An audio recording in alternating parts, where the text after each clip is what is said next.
region. So I'm Mathieu. I'm working with the EIB in the ELENA team. Stand outside.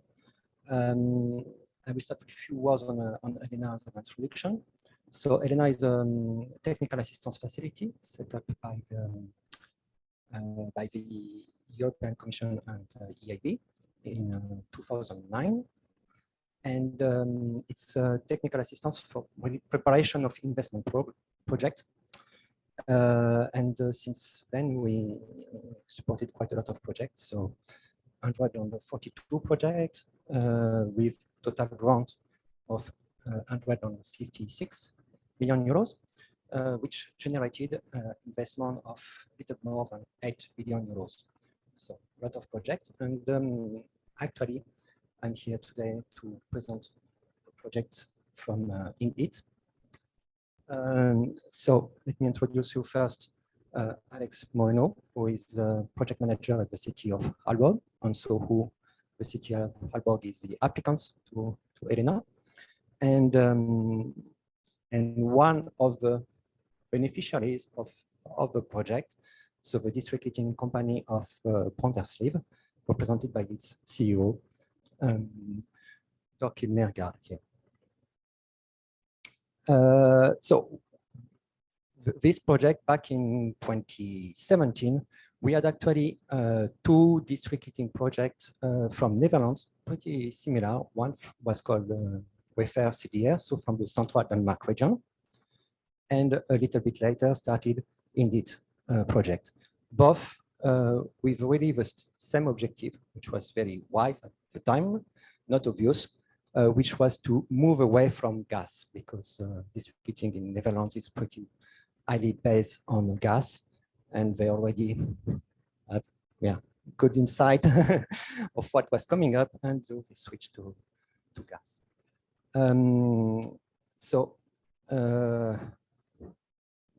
Alex, thank you. The floor, yeah. Yes, thank you, Mathieu, and thank you for having me. I think I'll stand because I don't like sit that much. So a few words on who I am and where we are. My name is that the right slide? I don't think so. No. It starts with the Covenant of Mayors as a headline, just as a PowerPoint, yes. Exactly, yeah.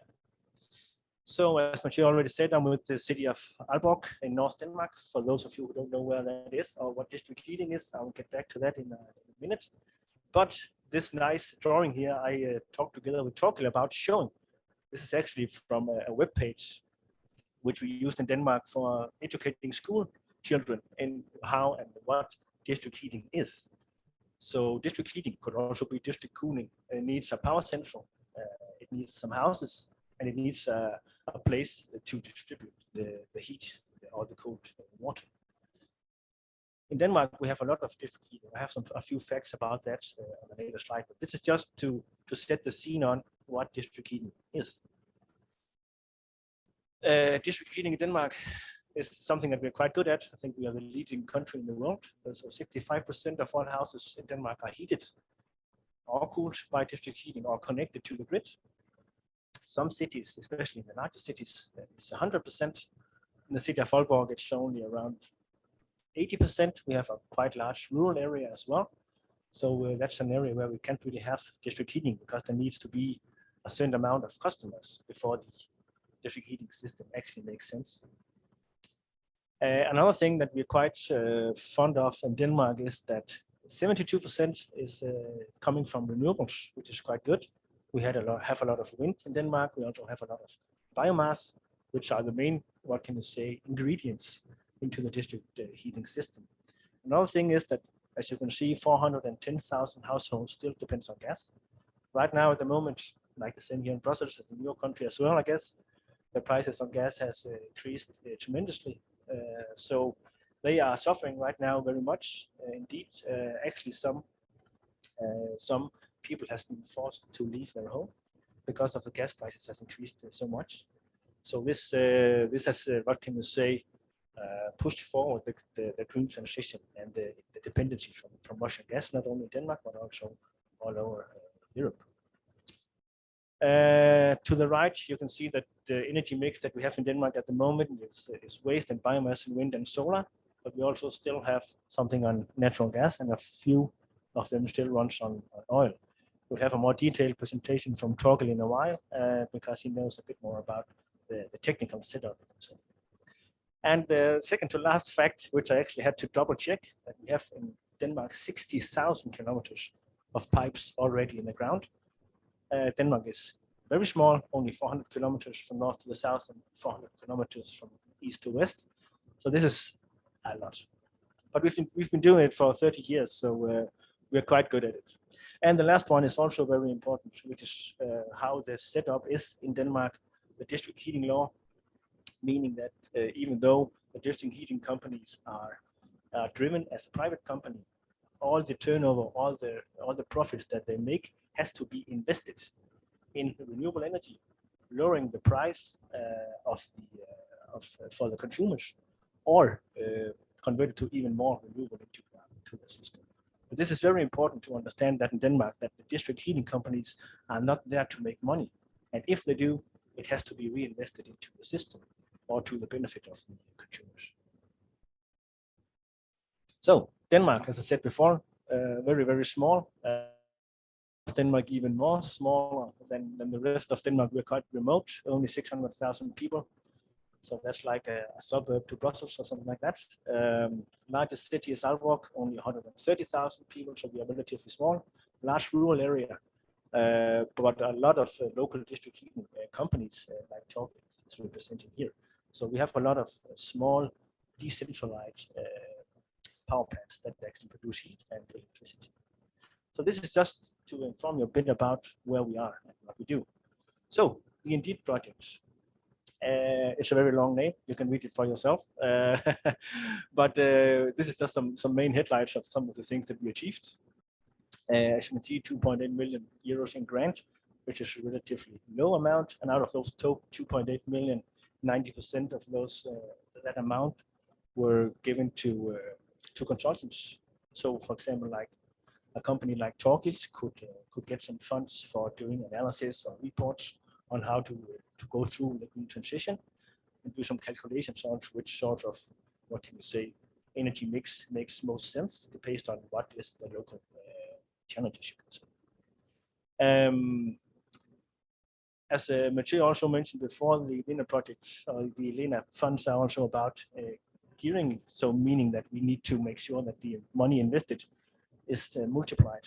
As you can see there, 2.8 million euros has resulted in 130 million euros in investments, local investments, that is all over northern Denmark. Resulted in more than 40,000 tons of CO2 reduction because we have phased out a vast majority of natural gas. The 40,000 tons are divided into 16 projects with 11 partners around North Denmark. And who are they? Well, it's in Danish, unfortunately, some of it, but these are just the names of the different district heating companies that participated, and I put in a few pictures from what solution they have chosen. So everything from concentrated solar power, so that's not a traditional solar panel, you can say. It's U-shaped, so this means that, I think also Torkel will come into that, but this means that they can heat up or use this energy from the sun and heat the oil or the liquids in the system even more than just using natural, only normal solar panels. So quite specialized solutions, you can say. In the small green box to the upper right, you can see the different solutions, or the content of the local challenges.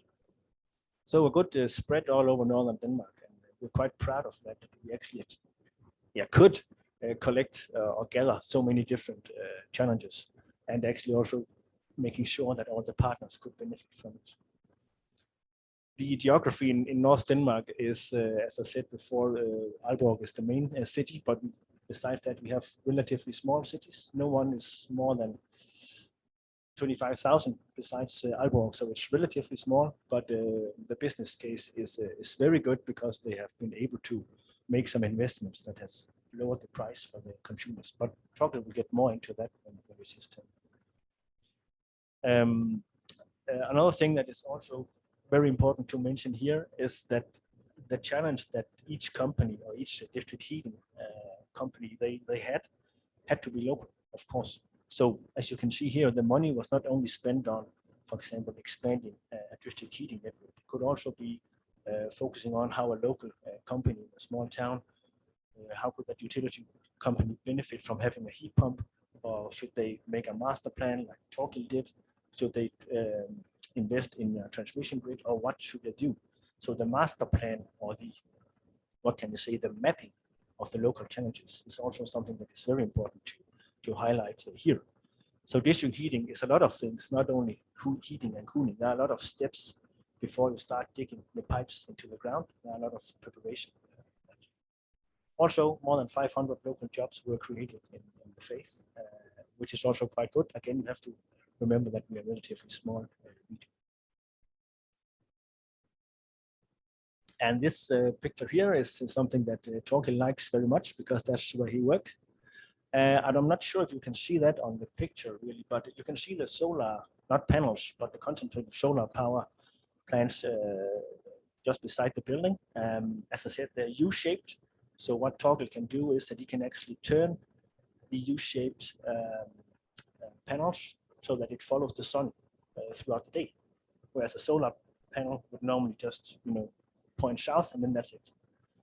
So Torkild can actually remote control this so that it always maximizes its output. Yes?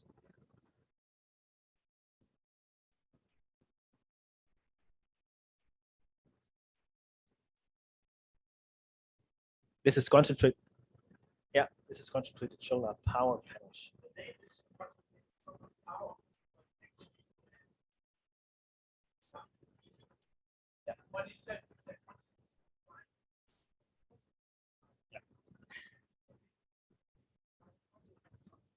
It's both. Yeah.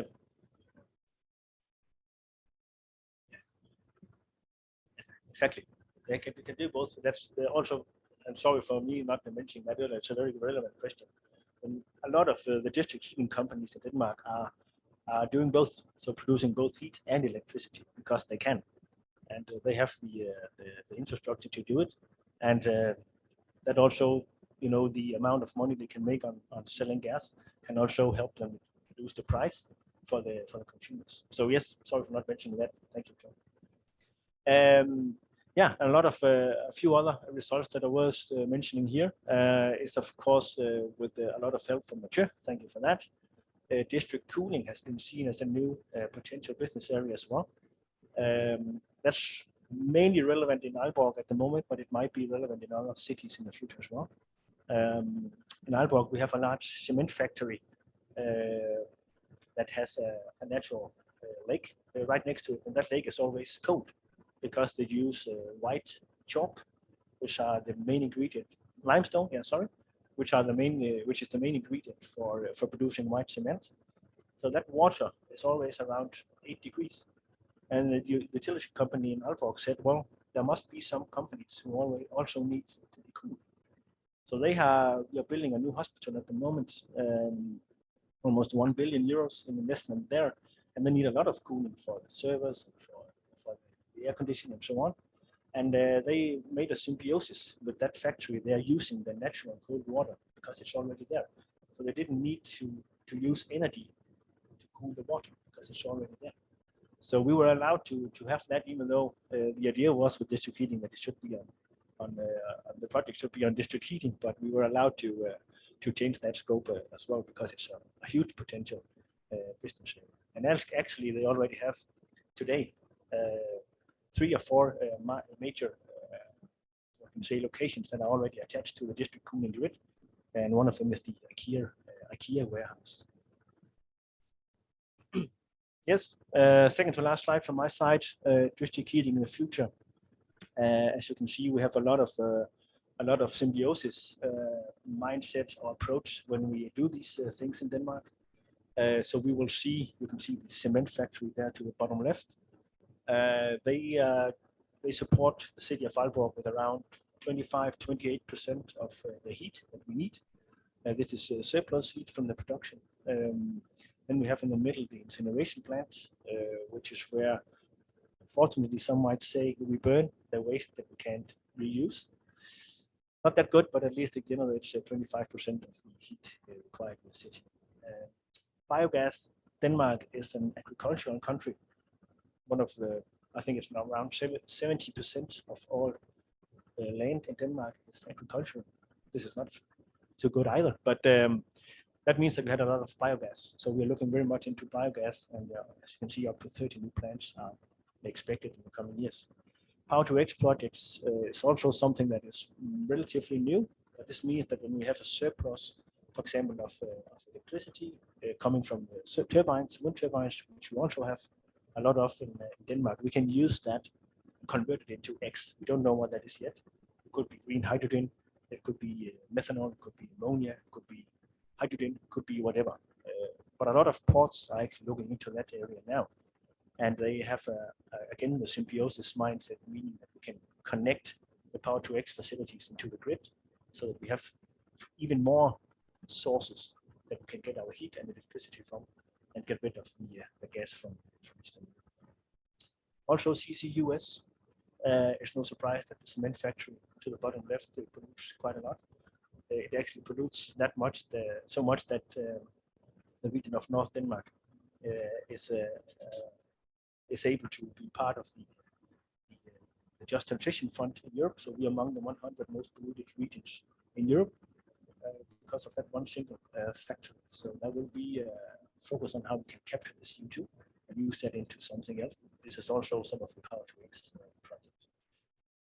District cooling, especially in Aalborg, will be developed further, I'm sure. That lake is pretty big. So there's a lot of natural cold water already there. So it will be implemented in a larger scale in the future. Yes, and the last one also I talked to Torkel about how should we actually visualize this. So in North Denmark, we also have as a spin-off, you can say, from the ELENA project, the Inddheat project, a vision, ambition, also a vision about how should we do this. As I said before, we have a lot of rural areas, and those of you who might know something about the agricultural sector knows that it's a delicate business to deal with, especially when it comes to pollution and comes to CO2.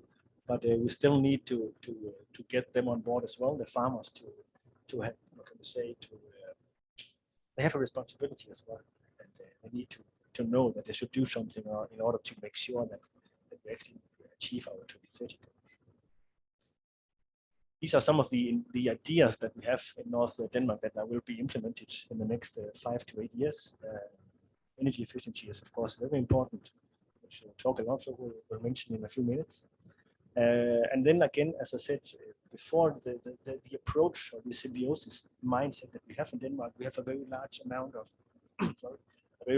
of trust between us. So meaning that the public sector, the private sector, and the consumers, we trust each other. So we have no doubts when we go into public-private partnership projects, because we know it works, and we know that the companies and regions, cities, and the consumers, they are there to benefit from each other and not to make money. That's a very important message from our side as well, that we don't have any issue in doing these public-private partnerships, which helps us, achieve our goals a bit faster, I think, because we don't need to start building trust. It's already there. Yes, I think that was it from my side.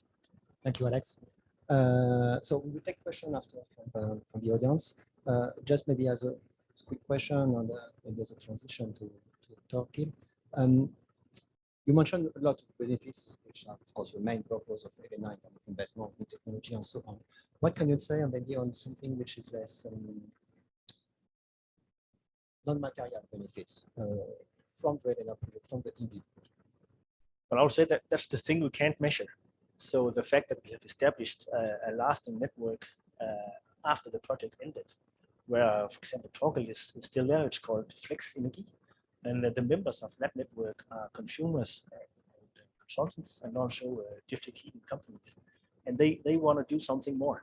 They want to do something extra because they now again they have the trust, they know each other, and they want to do maybe a new project or at least do some sort of knowledge change with each other, which is quite good. Can we have the other presentation? So probably open on the computer.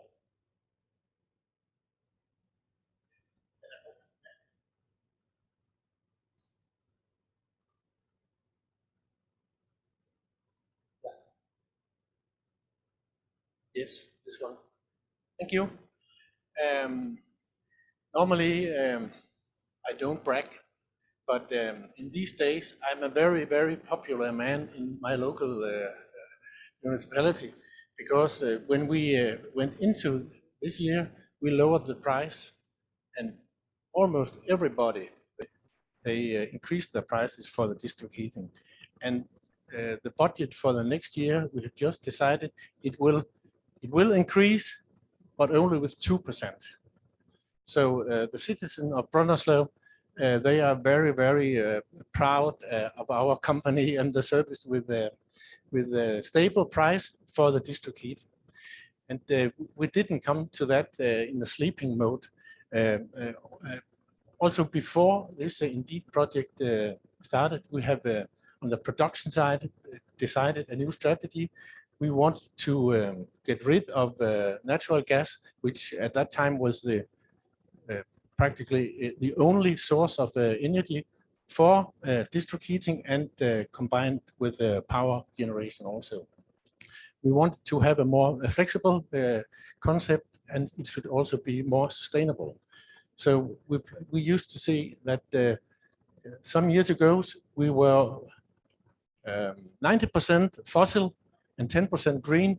Now we are 90% green and 10% fossil, and within some years we will be 100% green in our production. Okay, we have it here. I'm boss, CEO of such a small utility. Besides the district heating, we also deal with water supply and wastewater handling for the complete municipality. You see, we are not so many people, 35 people, and we have this non-profit business model, as Alex explained. That means that we will invest the surplus we generate, and we try to run it as effectively as we can. We will invest it in the future, so the service will be even better. As a company, we have, of course, a lot of challenges. One of them is doing more for less. I guess that's a very familiar challenge for many of you. But to the right, we have also this, of course, the green transition, the sustainable development. When we were invited to join this ELENA project, the Inddheat project, we had some ideas, of course, of what to do, because as I just said, our production side, the concept of the production, I will show it more in detail later, but it was already decided and it was under implementation. So we focused on the distribution and also on the household consumption. How could we improve in this system? And we started with setting up some main aims, and it was intended to create this master plan with the aims of 100% sustainable production. And we wanted also to lower the district heating temperatures, the two temperatures you see. This is the first one, is the forward temperature, the red line from the other figure, and then it comes back, of course, when it had been cooled into the houses, and then we will have it back. But some years ago, maybe the same set of figures was 75 and 45. And every time we can lower the temperature, the energy efficiency will be better, both in the distribution system, but also in the production. Then we also have an idea of more digitization, because this is a way to get greener. Digitization can help to be even more effective on energy and on the euros.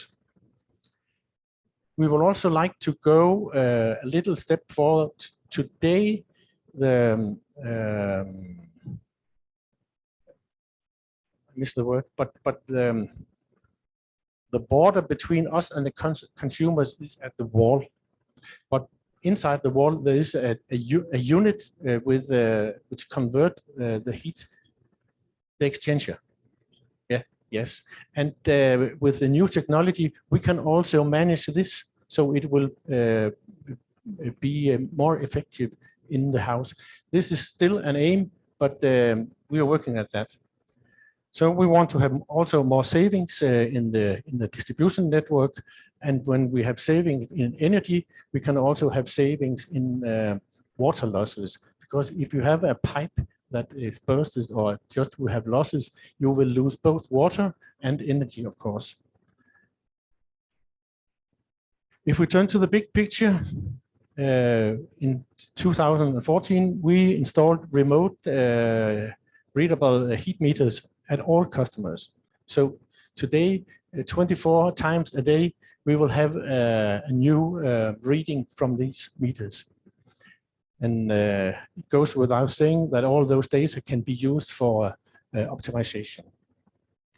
And then the next 2 years, we decided on the new production strategy, where we built this a big biomass plant, and we erected this CSP, concentrated solar power plant, and we also installed a so-called, it's a power turbine based on the principle of organic ranking cycle. This is very technical to explain, but this is the ORC.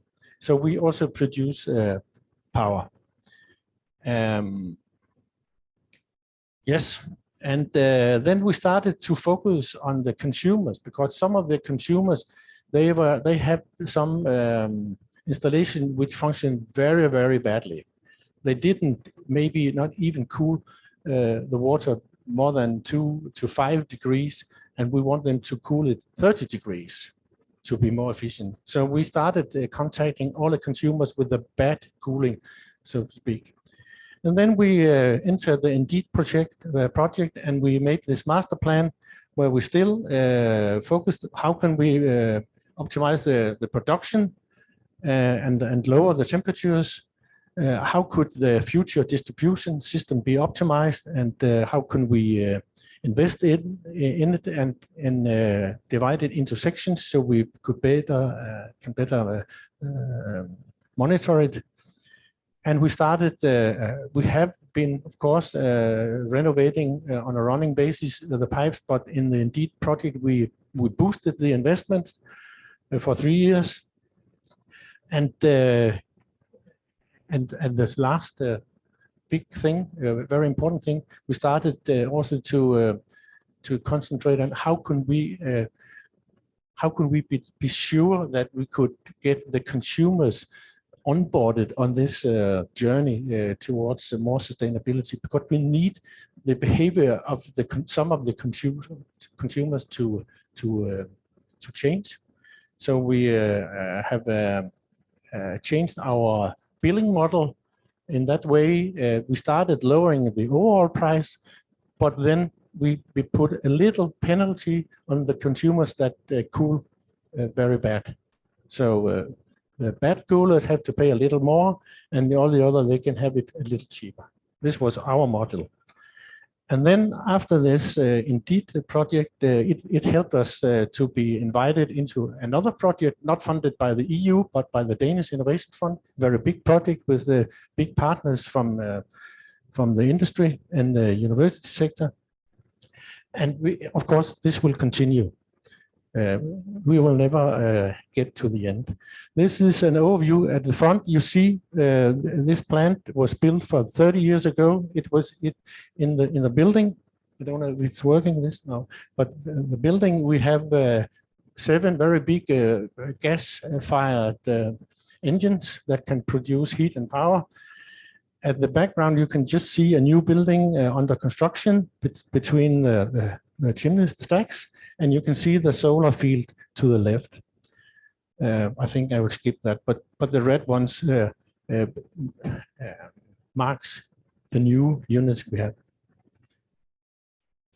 We have now 5 kilometers of those parabolic thumb troughs to the left corner, and they function. They concentrate the solar beams by 80 times, and they will concentrate the beams in the receiver pipe in the middle, and there we can obtain temperatures up to 300 degrees. And there's a special transmission oil running in those pipes. And then we have the 2 biomass lines, and we have this power producing turbine, and we have also 3 heat pumps, which helps to cool down, especially the flue gases, so we can extract even more energy from this process. This is inside the biomass plant, and here you have the solar field. And here you see the principle, which Alex described. At the sunrise to the left, they will start pointing to the east, and then around the middle of the day, it will be in the middle, and it will turn towards west in the night. And that means we can extract much more energy from the sun during the day. Of course, it can only go like this. Not like this, because they are so big. But when we installed this system, and with all those big temperatures, it was the idea, and we have also realized that the heated oil is the same fluid that we heat in the biomass boilers. And again, this heated oil drives the generator for power and produce heat at the same time. And for some months ago, we also installed PVs, photovoltaics elements. This is there are 3 different parts. In total, it will equal 400 kilowatt peak. Not be. From the start, it was meant to be with that we installed those solar powers, but we had when we erected the biomass plant to find some savings because it became too costly, and then 3-4 years later, now we found the money, and for the same money we got a plant with 50% more efficiency, efficient capacity, because the price has gone down. We call this concept smart district heating, and by this we mean it should be based on sustainable resources. We have this, we call it 120% energy efficiency, and that's because we not only use the energy from the burning process of the biomass, the wood chips, we also extract more than normally the energy from the flue gas. When the flue gas ends up in the air, it will be on the best days only 15 degrees. That's very low. And this extra added energy causes that we can violate the natural laws of Newton. Then we have a production that is integrated with the power grid.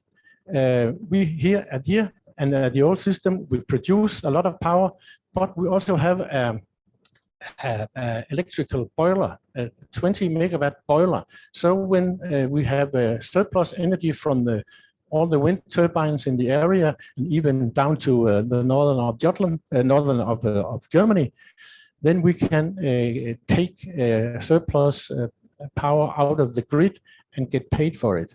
Sometimes the electricity is with minus prices when it's very good. So we have this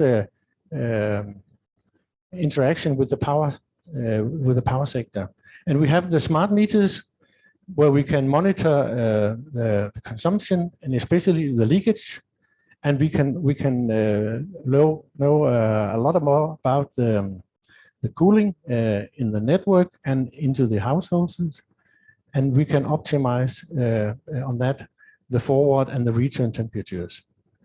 And then we also still are practicing on the dialogue with and the interaction with the consumers, because we need them to understand that their behavior is very important.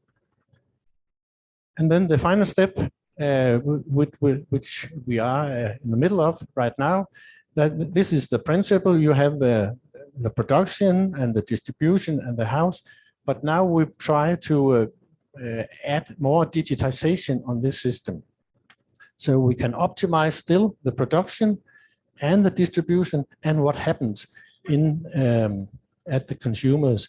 And we are part of this other project, the innovation project, where we now produce a lot of data and we put it into a cloud.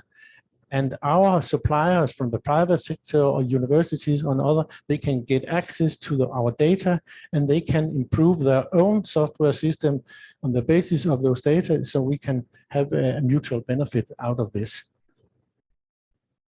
And this is a journey. It started, of course, it started long before 2014, but I started there the year before.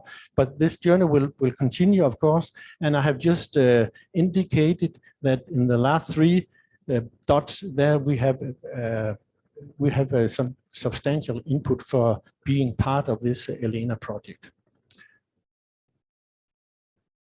Some results you can see from December. This is from 1 month, average figures for 1 month in 2015, and from also for last year. And if you look closely on the red line that goes up down, you can see that we have moved from around. You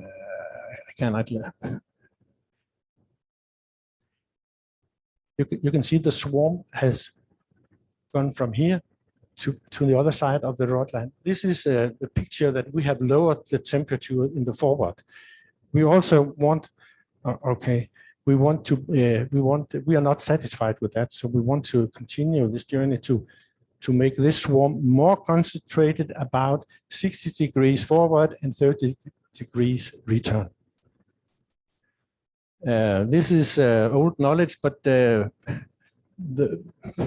more water, the better cooling you have in your house, the more water we have to bring to them. So if we had to bring them in tankers, there would be so many tankers on the road that it would be incredible. But we have saved each customer 500 crowns. That means maybe 80 euros a year, just by lowering the temperatures by 5 degrees. We have done other things also, but just by this measure. And here you can see some more figures, and I will only point out one. And this is the one, because when you have a distribution network, you will also have an energy loss to the environment. And this has for a long time been a focus area. How can we reduce the energy loss?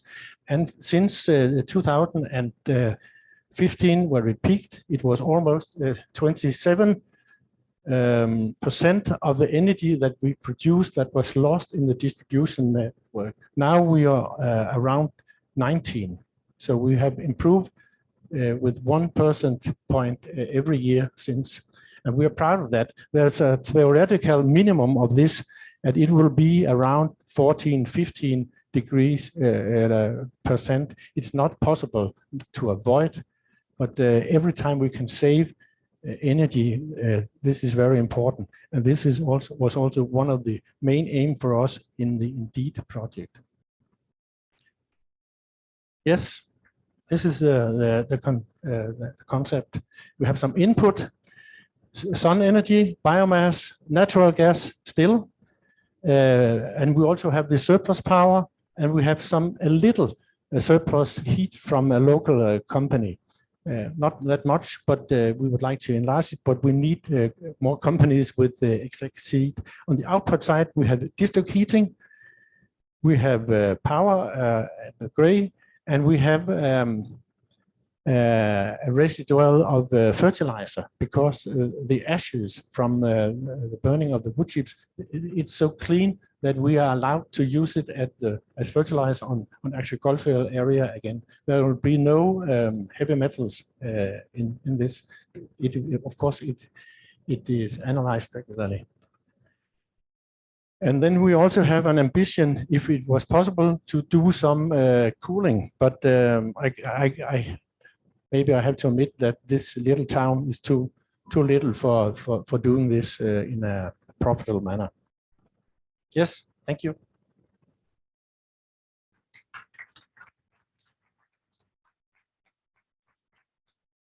Thank you, Torkild. I think you demonstrated that we can do great things with just 2 pipes to start with. So the floor is open for the question.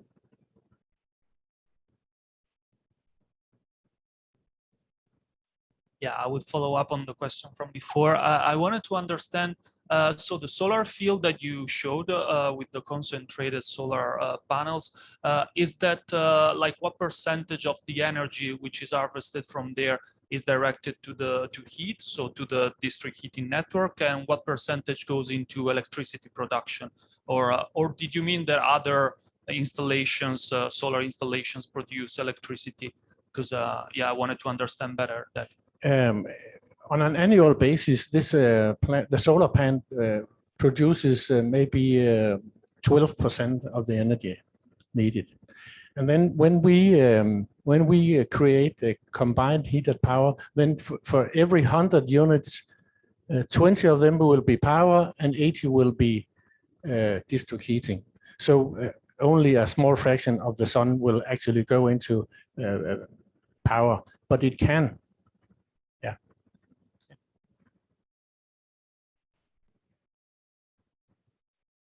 Anita Bachner from Sinea. Thanks a lot for the presentation. I would be interested if you have received any kind of feedback from your clients, from the customers, except for the positive price development. But do you receive any kind of feedback for the measures you have applied? Yes and no. And the no means that we would like to have had more feedback. But when you're running a utility company, it can be very difficult to maintain or sustain a dialogue with the consumers. Mostly we have the dialogue when something goes wrong. If the pipe bursts or something else, then we can have angry customers in the phone. But actually, we have one, and it's very important, we have one very positive outcome of this, because those bad coolers, I have an employee, he only works 16 hours a week, so that's not much. But every day when he comes, he runs through the alarms from the private meters, not only on the heat side, also on the drinking water side. And then he takes a traditional phone and he calls and says, "Hello, Mr. Jensen, you have a problem." And then they fix the problem. Sometimes it's very easy for them to fix it. Other times, of course, it requires that they must pay for a technician. And this service, they are very, very fond of this. And we get that. But and then another result is that just a few years ago, the storytelling in Brønderslev was, "Oh, we have the heating is so expensive. It's much cheaper in Aalborg. That's only 15 minutes away or 30 kilometers at the highway." But now this storytelling has switched, and the local estate, the people that sells the houses in Brønderslev, what is it called? Estate brokers? What is the name? I don't know. Real estate, yeah. They are now promoting the cheap heating, so we can maybe attract more people for dwelling. Yeah, that will be what Thanks very much. Very interesting presentation. What is cheap? So what is your heat tariff currently to your customers? The tariff? Yes. For a standard house, it will be 2,000 euros for a year. Oh yeah, but for the total heating for the year. But and if you for a megawatt, it will be at the moment for the within taxes the VAT around 70 euros. Yeah, 70 euros for a megawatt. Yeah, hour. Yeah. Yeah, somebody must manage. Yeah, yeah. Okay. The questions. I have some questions for both of you. First of all, for Alex, I'll start with Alex and then come to you. You discussed about cooling coming up as a second service. Is it better, you think, now, after the investment has happened, that it's better to do that at the same time, if, for instance, it's close by to a big city? And another question I would really like to clarify. You talked about the utilities are non-for-profit, and it's a public-private partnerships.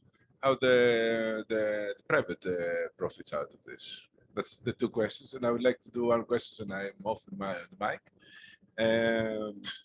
You discussed about the low enthalpy temperature in that you collected the heat emission from an office or something, for the heat emissions from somewhere as a source.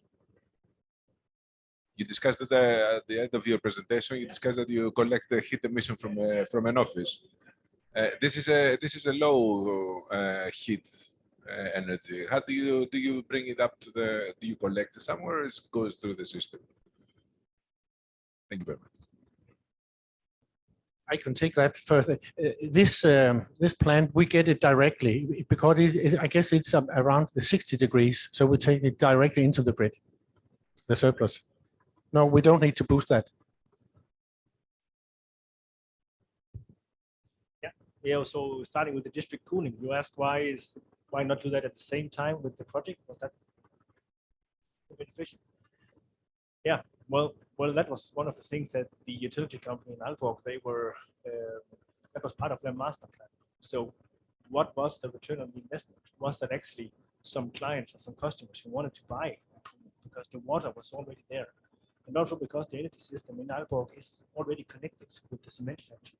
They already deliver 25% of the heat that the city needs. So we already have a close collaboration with the utility company. But because it was the cement factory who also owned the lake with the cold water, they had to make a deal. So of course the deal for the private company is, it actually also relates to the other question. The deal for the private company is of course that they sell, not only do they sell the surplus heat, they also sell the cold water. So it's like a two-edged sword, you can say, for the private company. But for the, also, besides that, of course, the private contractors are the ones who need to make the hole in the ground and make room for the pipes and so on and so forth. So the utility company and the money, the amount of money they make has to be reinvested locally. That benefits private companies. Okay. Basically. Oh, thank you. I have a question regarding the monitoring that you did. Okay, if I'm not mistaken, chronologically, it was in 2014. So that's before you get the fund from ELENA. Okay, was it 100% covering the end users? This first question, and then who paid for it? Whether the end users, or did you get another? We installed the smart meters, the readable meters during 1 year, 2014, everyone at every household. And the system in Denmark is like, in the end, the consumers, they have to pay. But we will make the investment, and we will take home a loan to pay for it for over 20 years or something like that. So all our costs for running the business and also for paying for loans and interests will be paid in the end by the consumers. It's a closed circuit.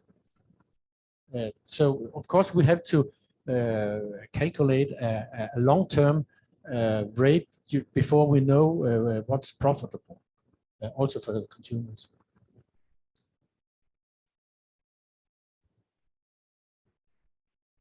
You produce for fertilizer.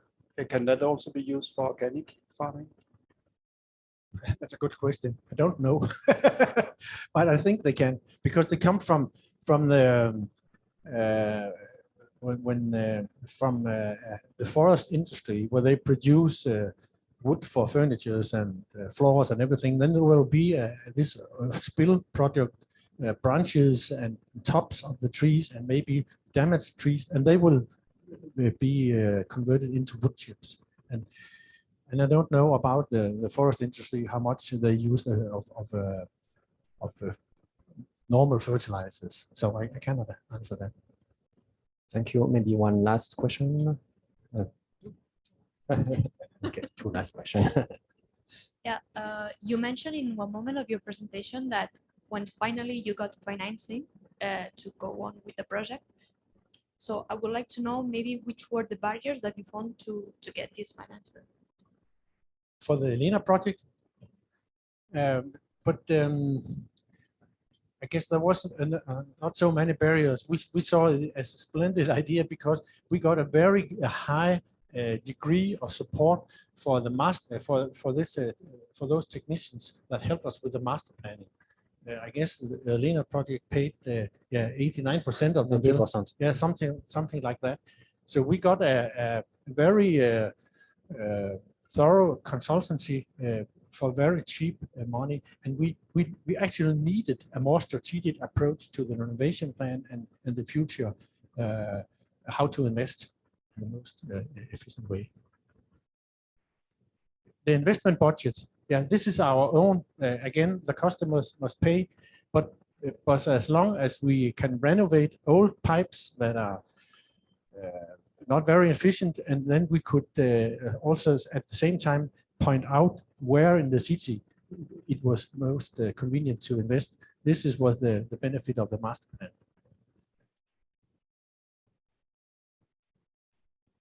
Last chance. About the price structure. In the Netherlands, we also have district heating in various places. And because of the fact that the people living in those places cannot choose their supplier, they are protected by the government in some way. And the way that was chosen is that there is a connection between the price of the district heating and the most common way of heating, which is natural gas in high efficiency boilers. So currently, with high gas prices, the people going in the district heating system are suffering from higher prices too. But how do you go about this? Because if gas would be very cheap, then you would be more expensive than another solution. And what will happen then? Yeah, I can understand there's a certain difference between Holland and Denmark in this way, but we use only 10% of the energy from the gas at the moment. And at the moment, of course, it's very high price. I don't know if answer exactly what you were asking for, but when the prices on the gas is high, we are lucky that also the power we sell, we can be sold for high prices. So that will lever out this one for us with this concept that we have. But we don't have this binding for the consumer, this protection. And some of my colleagues in Northern Jutland or elsewhere in Denmark, which are still very much dependent on natural gas, also in district heating, they have very, very big problems. You cannot see it, but behind the drone that took this picture, there's another little local community, and they have still a gas-fired engine and also a small solar plant, but they will use 80% of their, maybe 90% of the energy will come from natural gas. They are now connecting with our grid. We are making a connection line, and it will be ready in 2 months from now. So they will get lowered the price with they are threefold higher than ours. So hopefully they can have a good Christmas. Thank you very much. I think that's already, yeah, we're a bit late. Sorry. So thank you very much for attending this. You can still discuss with our partners here. I think they're still a bit available. And so you can stay in this room. The next presentation would be EU city facility, support to cities and municipality in mobilizing sustainable investment. Thank you again.